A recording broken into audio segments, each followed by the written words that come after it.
Salve, salve nação rubro-negra, sejam bem-vindos a mais um vídeo aqui do canal. Então pessoal, nesse vídeo a gente vai fazer um corte do programa Jogo Aberto, tá bom? A gente vai estar vendo ali o que a Renata Fã vai estar falando aí da partida entre Flamengo e Coritiba, onde o Mengão atropelou, né, o Coritiba por 3-0. E a gente também vai estar vendo aí alguns outros lances, tá bom? Mas antes de ir pro vídeo, eu peço que você, por favor, se inscreva no canal, deixe o seu like e ative o sino para ser notificado sempre que sair um vídeo novo aqui do canal, tá bom? Então, sem mais enrolação, vamos pro vídeo.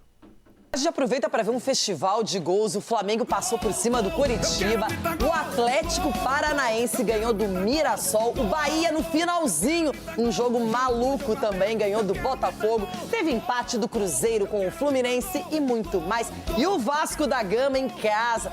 Ai, Renato Gaúcho, hein? Pra que ajudar, né? O Vasco perdeu pro Galo. Eu quero gritar gol! Brasileirão, 18ª rodada, última antes da pausa para a Copa, e ela começou com a falha da defesa do Coritiba, o toque de letra de Pedro e 1-0 do Flamengo na batida de Samuel Lino. O que já estava complicado para o Coxa ficou ainda mais difícil após a chegada de Pedro Rocha em Vitão. Flávio Rodrigues de Souza foi chamado até o monitor e de lá voltou com um cartão vermelho na mão. Com um a mais em campo, o rubro-negro sobrou, principalmente no segundo tempo. Após rápida troca de passes de primeira, Pedro chegou ao 10º gol dele na atual edição do Brasileirão e se isolou na vice-artilharia 2-0. Samuel Lino, autor da assistência e que já tinha deixado um por cobertura, completou o placar 3-0. O Coxa caiu para a 7ª posição e o Flamengo é o segundo, 7 pontos atrás do líder Palmeiras, mas com jogo a menos. Estamos com 2 jogos para terminar a primeira volta, acho eu. Mirassol e Chapecoense. Se conseguirmos fazer 6 pontos, vamos para um nível já de uma primeira volta boa, ao nível das melhores primeiras voltas. Primeira volta é o primeiro turno, aqui no Brasil, que tem apresentado o Flamengo nos últimos anos. De agora eu vou falar especificamente de Everton Araújo, porque ontem no Maracanã, no jogo contra o Coritiba, um scout de uma equipe italiana estava lá no estádio para observar esse jogador. E eu consegui descobrir que esse scout estava lá, só que eu não estava conseguindo apurar qual jogador esse scout havia ido observar. E agora, enfim, consegui confirmar todos os lados dessa informação e vou trazer no vídeo de agora que equipe italiana é essa, se já tem proposta, se não tem, se vai fazer proposta, a gente vai trazer todos os detalhes. Vamos falar também de um dirigente que deixou o Botafogo recentemente, chegou a ser procurado pelo Flamengo, mas está indo para a Premier League, Botafogo perdendo um grande profissional e a gente vai trazer que dirigente é esse, porque se o Flamengo deu uma sondada, é sinal que o profissional é bom e é notícia aqui no canal Vini Casagrande. Por falar em notícia, lista dos 26 convocados da seleção uruguaia confirmada. Tem vários jogadores do Flamengo e um jogador do Vasco estava sendo convocado desde 2023 e acabou ficando fora da lista final de Marcelo Bielsa. Isso tudo e muito mais no vídeo de agora, mas antes gostaria de pedir para você se inscrever. É o seguinte... O Flamengo não joga hoje, mas tem odd boa na KTO para o jogo do Fluminense. É o seguinte, saiu a lista de convocados aí da seleção uruguaia para a Copa do Mundo. Arrascaeta está confirmado, mesmo se recuperando da lesão na clavícula, da operação. Do Flamengo foi Varela, Piquerez do Palmeiras foi chamado, Matias Vinha, que pertence ao Flamengo, está emprestado ao River Plate, também foi chamado. Georgiano de Arrascaeta, Nico de la Cruz também está lá, mesmo não merecendo nem um pouco. Canobi do Fluminense foi chamado, então Flamengo, portanto, com todos os jogadores aí da seleção uruguaia convocados, inclusive o Matias Vinha, que ainda pertence ao Flamengo e está emprestado ao River Plate. Puma Rodrigues, que havia sido convocado desde 2023, ele vem se destacando com a camisa do Vasco, e ficou fora justamente na lista final para a Copa do Mundo. O que mais me chamou a atenção é que ele chamou 3 laterais esquerdos e apenas um direito, que é o Guilherme Varela. Que loucura esse Marcelo Bielsa, né? Mas, enfim, vamos em frente, vamos trazer as informações aqui, ó. Alessandro Brito, galera, informação que a gente acabou de publicar aí nas outras redes sociais, ele deixou o Botafogo, Ele era diretor de gestão no Botafogo desde 2022, tá? E fechou com o Crystal Palace. A curiosidade é que o Flamengo nos últimos dias chegou a dar uma sondada nesse profissional. Ele estava no Botafogo desde 2022. É muito elogiado no mundo da bola aí, tratado como um dos melhores da área. Inclusive, ele fez grandes contratações do Botafogo. A equipe de scout do Botafogo era muito boa, cara. Encontrou muitos jogadores bons, o Gregory, o Igor Jesus, enfim, vários outros. Óbvio, teve erro também, mas sem sombra de dúvida, eu botaria o percentual de 90% de acerto, tá? Então, Alessandro Brito, deixando o Botafogo, indo para o Crystal Palace, o John Textor, entre aspas, atrapalhando a vida do Botafogo 2 vezes, né? Na vida financeira e agora, indicando um profissional para o Crystal Palace e tirando esse profissional do Botafogo.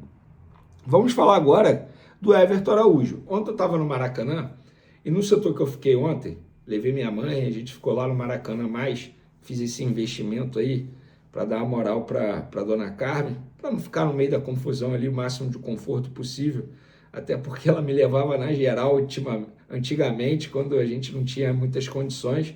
Hoje, graças a Deus e graças a vocês, ao meu trabalho também, eu consigo proporcionar isso para minha mãe. Aí estava lá no Maracanã Mais, fica muita família, empresários, enfim, fica muita coisa. E muita gente acaba não sabendo que eu sou jornalista. Eu estava lá tomando meu copinho d'água e estou ouvindo uma conversa. Tal, não sei o quê, pá. Até em inglês em determinado momento. E aí descobri que uma dessas pessoas que estava ali naquela rodinha da conversa é um scout do Milan. Uma pessoa foi observar um jogador no jogo do Flamengo contra o Curitiba. Enfim, ele representa o Milan, segundo me relataram. E aí, galera, eu não estava conseguindo descobrir qual jogador ele havia ido observar. Ele poderia ter ido observar algum jovem do Curitiba, por exemplo, não necessariamente alguém do Flamengo. Beleza. Então eu fiquei nas últimas horas aí, tentando, ligando, conversando com pessoas, e aí cheguei ao nome do Everton Araújo. E faz total sentido. Por quê? Essa pessoa que me confirmou que ele havia ido observar o Everton Araújo me disse: Vene, o Milan tentou contratar o André, inclusive o André fez 2 gols ontem na vitória do Corinthians. O Milan tentou contratar o André, não conseguiu.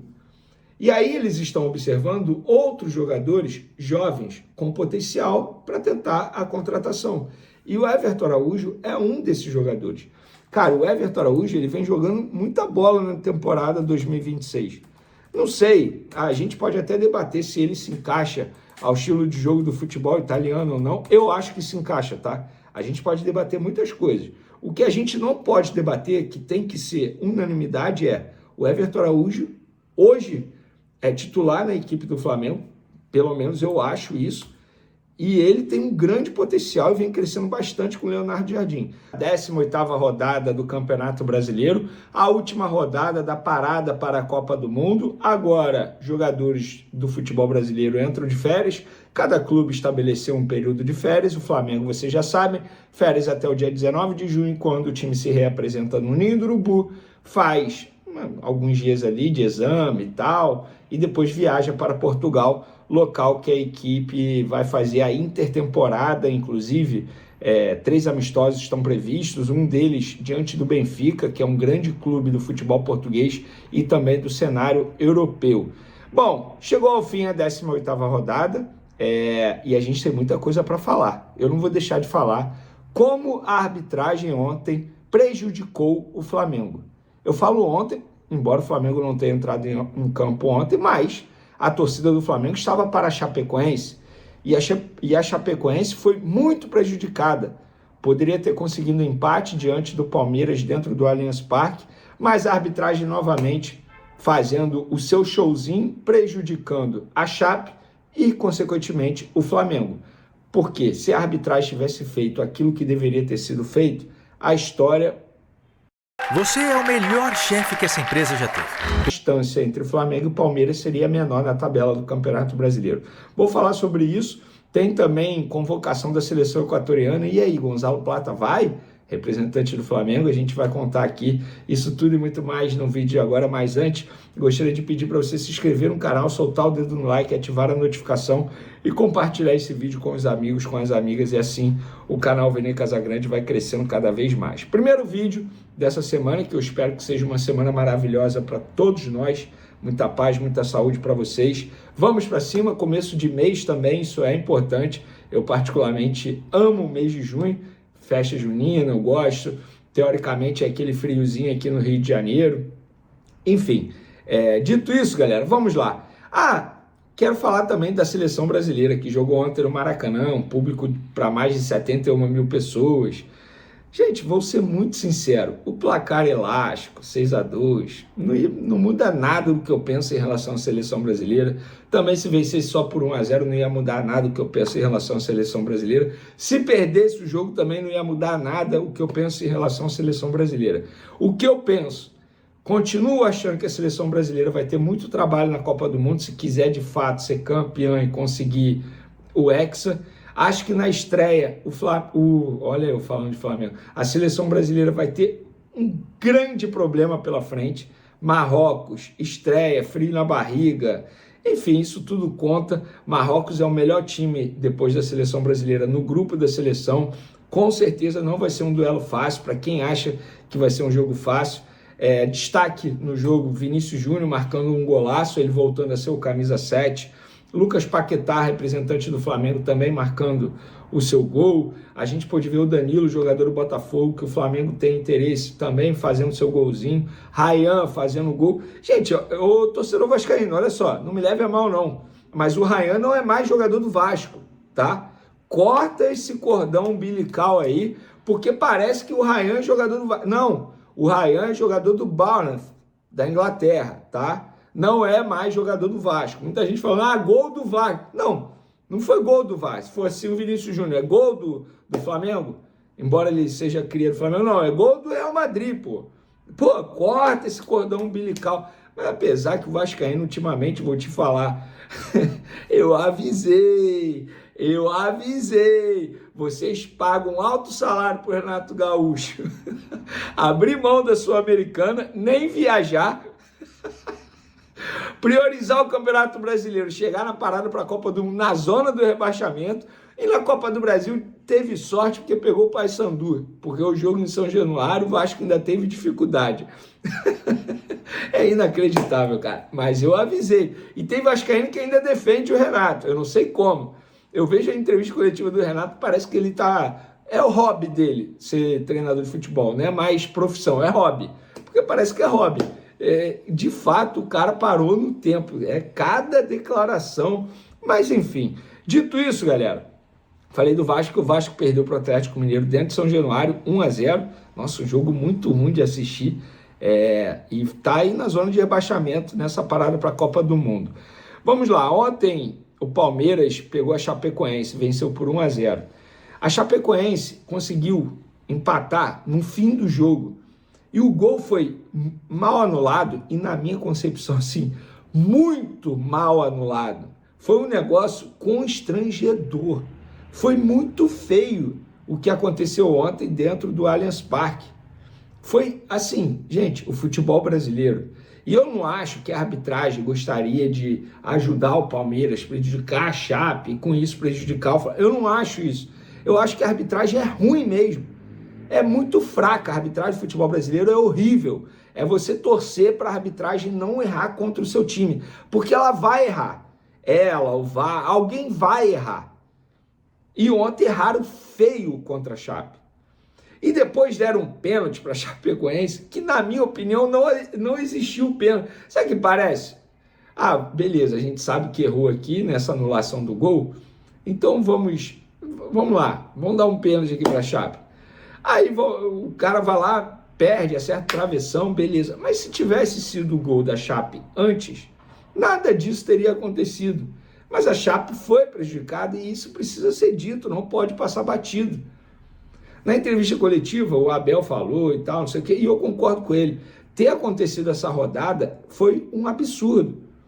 O Flamengo venceu por 3-0 mostrando, e eu já falei muito sobre isso aqui, mostrando sua força do elenco. porque eram 10 desfalques. O Palmeiras tinha 11 desfalques entre convocados, lesionados e suspensos. Ter essa rodada foi um absurdo. Mas, no fim das contas, foi até uma rodada, entre aspas, boa para o Flamengo. Porque eu já esperava o Palmeiras vencer a Chape. O Fluminense empatou com o Cruzeiro, está ali a 3 pontos do Flamengo agora e acaba essa história que o Fluminense também briga pelo título, porque não briga pelo título, não briga mesmo. Para mim, é Palmeiras e Flamengo brigando por esse título do Campeonato Brasileiro. Galera, teve... Então, nação rubro-negra, esse foi o vídeo de hoje, tá bom? Espero que vocês tenham gostado. Nós vimos aí o pessoal do Jogo Aberto comentando sobre a vitória do Mengão, né, por 3-0 do Coritiba. E vimos aí também, no final do vídeo, o Vene comentando sobre a partida de ontem, né, entre Palmeiras e Chapecoense, né. Chapé fez um gol de empate no final da partida, né, e a arbitragem acabou anulando um gol da Chapecoense que, pelo amor de Deus, né, eles fazem de tudo aí para estar beneficiando o Palmeiras, né? Deixa aí nos comentários a sua opinião referente a esse vídeo e não se esqueçam de se inscrever no canal, deixar o seu like e ativar o sino para serem notificados sempre que sair um vídeo novo aqui do canal, tá bom? Então, até o próximo vídeo.